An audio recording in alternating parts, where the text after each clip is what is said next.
साथियों, यदि आप वीएलओ के रूप में कार्य कर रहे हैं और आपके क्षेत्र से कोई लड़की शादी के बाद अपने ससुराल जा चुकी है, अब उसका एसआईआर फॉर्म भरने में आपको समस्या आ रही है, तो ये वीडियो आपके लिए है। नमस्कार साथियों, स्वागत है आपका इस वीडियो में। ये एक लड़की का एसआईआर फॉर्म है। इसकी शादी दूसरे गांव में हो चुकी है और शादी के बाद ये अपने ससुराल जा चुकी है। अब तक इसका बोर्ड इस गांव में था, लेकिन अब इसका बोर्ड इसके ससुराल में बनेगा। अब यहाँ एसआईआर का काम चल रहा है। इसका फॉर्म जो भरना है उसमें ध्यान ये रखना है कि नीचे एक टिप्पणी लिखनी है। इस टिप्पणी का हमें कोई स्टैंडर्ड नहीं मिला, हमने अपने हिसाब से लिख दिया।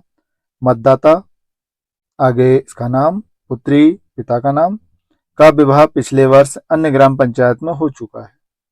बीएलओ के साइन इधर और इधर। अब इस पर हमें यहाँ टॉप में लिखना था शादी या विवाह, हालांकि यहाँ लिख दिया है, कोई दिक्कत नहीं है। पहचान के लिए है कि हाँ, ये गणना प्रपत्र जिनका है उनकी शादी हो चुकी है। ये सिर्फ पहचान के लिए लिखा गया है। बाकी घर वालों में इसमें कुछ नहीं भरा तो कोई दिक्कत नहीं, घर पे हम दे आए थे, उन्होंने खाली ही लौटा दिया कि हाँ भाई इसकी शादी होगी, ये अब यहाँ नहीं रहती है। तो अब देखते हैं इसका गणना प्रपत्र वीएलओ ऐप में कैसा भरा जाएगा। वीएलओ ऐप का होम पेज इस तरह से दिखेगा। यहाँ चलेंगे एसआईआर में, उसके बाद भाषा चुनेंगे, नेक्स्ट पेज पे गणना प्रपत्र भरें। नेक्स्ट पेज हमारा इस तरह से आएगा। यहाँ चाहे तो हम इस लिस्ट को ऊपर करके इसमें से ढूंढें, चाहे तो यहाँ टाइप करके ढूंढें या क्यूआर से ढूंढें।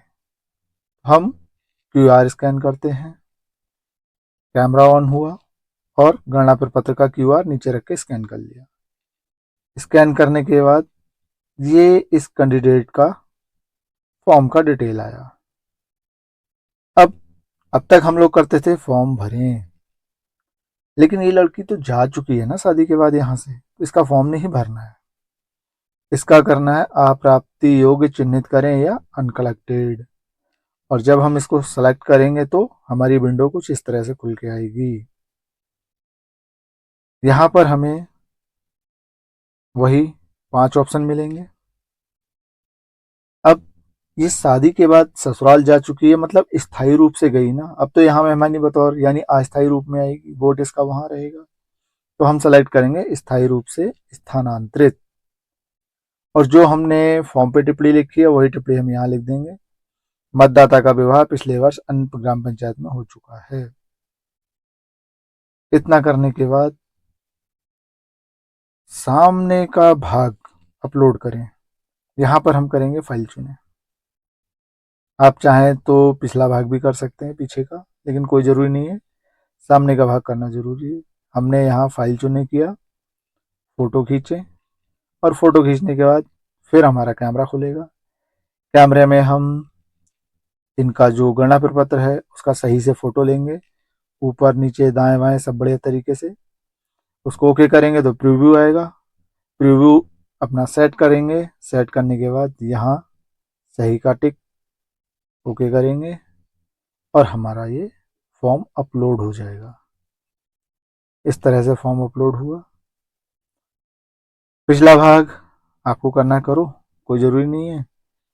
नेक्स्ट चीज़ है upload supporting document if any. अगर कोई सपोर्टिंग डॉक्यूमेंट है तो अपलोड कीजिएगा, नहीं है तो कोई ज़रूरी नहीं है, आप सीधे कीजिएगा जमा करें। जमा करें करने के बाद में आपको स्क्रीन पर एक पॉपअप आएगा, elector has been marked as uncollectable. हम कर देंगे ठीक है। ठीक करते ही ये हमें वापस उसी स्क्रीन पर पहुंचा देगा जहां से हमने फॉर्म भरना शुरू किया था। अगर अभी भी थोड़ा बहुत कन्फ्यूजन है तो इस प्रोसेस को एक बार वीएलओ ऐप में करके देख लेते हैं। वीएलओ ऐप में एसआईआर पर क्लिक किया, भाषा चुनी, भाषा चुनने के बाद में गणना प्रपत्र भरे पर क्लिक किया और यहाँ से हमने अपना सर्च किया। क्यूआर कोड स्कैन करेंगे, क्यूआर कोड स्कैन किया, ये हमारा कैंडिडेट का डिटेल आया। आप प्राप्त पे सेलेक्ट किया। अब हम सेलेक्ट करेंगे इसमें स्थायी रूप से स्थानांतरित, क्योंकि ये शादी करके जा चुकी हैं। यहाँ से अब इनका वोट कटेगा। बॉक्स में हमने कमेंट लिख दिया जो टिप्पणी थी हमारी, मतदाता का विवाह पिछले वर्ष अन्य ग्राम पंचायत में हो चुका है। बोल कर टाइप कर दिया। कोई एरर है तो हम उसे करेक्ट कर लेंगे। अब नीचे इसमें फॉर्म का फ्रंट पेज अपलोड करेंगे। कैमरा खुला, हमने इसका पिक लिया, अच्छे से एडजस्ट किया और अपलोड कर दिया। ये अपलोड करने के बाद अगर कोई सपोर्टिंग डॉक्यूमेंट आपके पास है तो आप वो अपलोड करो, अन्यथा कर दो जमा करें। हमें पॉपअप मिल गया, ठीक है, और वापस हम उसी पेज पर आ गए जहाँ थे।